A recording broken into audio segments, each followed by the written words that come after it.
California could very soon become the only state in the union to require LGBT history to be included in school books. Lawmakers approved a bill requiring students to learn about the contributions that lesbian, gay, bisexual, and transgender Americans have made to society. And not surprisingly, conservative and religious organizations are voicing their opposition to that bill. State Senator Mark Leno is a Democrat from the San Francisco area and the man who introduced that bill, and he joins us today. Sir, good to have you on with us. I appreciate your time.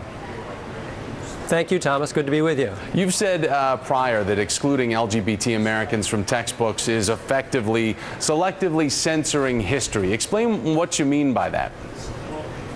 Sure. In fact, we are currently censoring a very important chapter of civil rights history from our school books and our curriculum.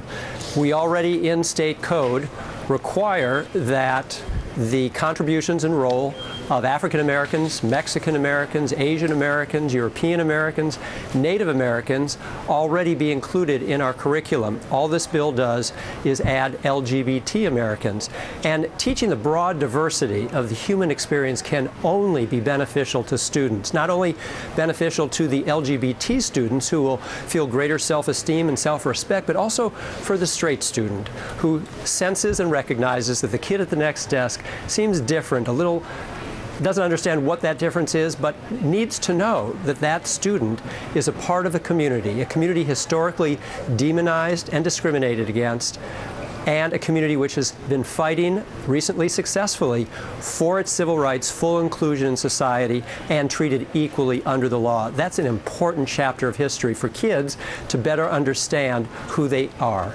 There are certain people, opponents to your bill of this said legislature, saying that you shouldn't micromanage school instruction. What's your reaction to that opinion? Because you have to imagine that there's going to be certain pushback from people who would disagree with doing something like this.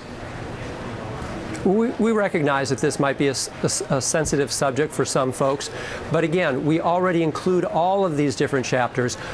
We rightfully require that students learn that there was an African American man who, by the name of Dr. Martin Luther King, who bravely fought for everyone's civil rights and was assassinated for his efforts.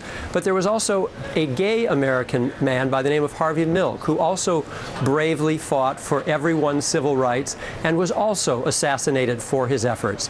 It makes no sense that we would teach one and not the other. And again, in the context of an ever-growing and serious phenomenon of brutal bullying on school campuses, which have led to multiple suicides of 12 and 13-year-old kids who can't take the pain anymore, that this is important that we better inform our students. In fact, in Ventura County, California, just 2 years ago, there was a 12-year-old boy in his 6th grade class shot dead by a fellow 12-year-old, and when the teacher asked the assailant, "Why did you do this?"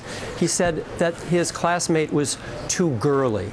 We're failing our students when they think that because someone is different from how they see the world, that that person is okay to murder. We need to better educate our students of the fact of the differences among us. Mark, we have to go, but do you think that Governor Brown is going to sign this?